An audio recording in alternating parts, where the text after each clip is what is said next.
Assalamualaikum warahmatullahi wabarakatuh. Menindaklanjuti pertanyaan dari Ananda Reza tentang pembelajaran sastra dalam materi bahasa Indonesia.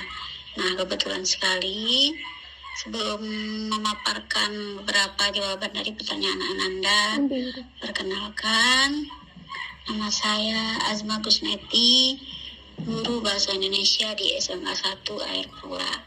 Pertanyaan pertama yaitu mengenai bagaimana saya atau ibu biasanya mengajarkan materi sastra kepada siswa-siswa ibu di kelas. Nah, biasanya kalau materi sastra, ibu biasanya mengajar itu sangat bersemangat, dan anak-anak pun juga bersemangat karena materinya itu tidak terlalu fokus dalam menganalisis atau dalam atau membosankan lah lebih tepatnya ya. Jadi mengajarkan materi sastra ini susah-susah gampang, dibilang susah terkadang gampang, dan dibilang gampang terkadang juga susah. Ada beberapa siswa biasanya yang kurang bersemangat. Nah, metode atau pendekatan yang paling sering digunakan yaitu terkadang ada metode itu bervariasi. Terkadang ada metode diskusi, metode tanya jawab, metode diskusi kelompok, tergantung materi apa yang kita ajarkan dan menyesuaikan dengan kebutuhan siswa juga.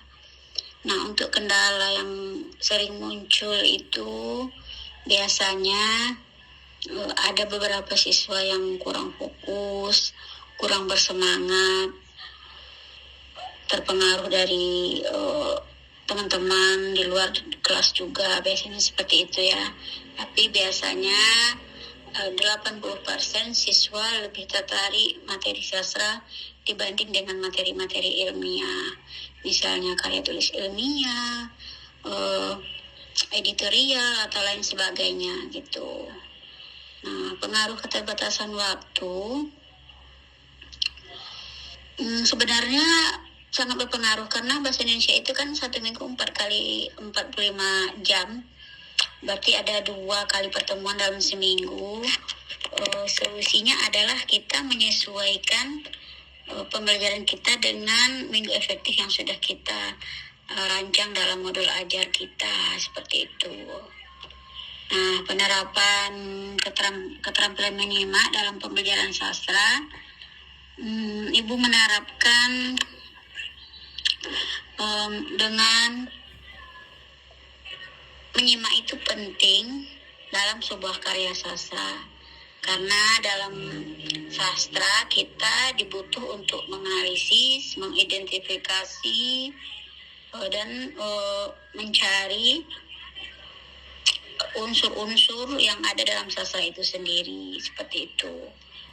Nah, lalu menyimak itu sangat erat kaitannya dengan menulis juga. Dengan menyimak memudahkan kita dalam menulis. Nah, lalu bagaimana dalam proses pengembangan keterampilan menulis?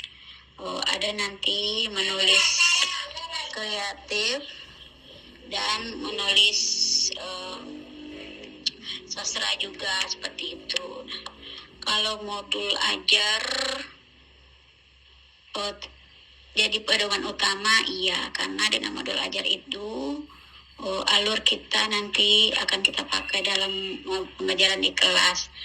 Tapi terkadang ada beberapa yang di luar modul juga, dan biasanya ide-ide itu muncul ketika kita di dalam kelas itu.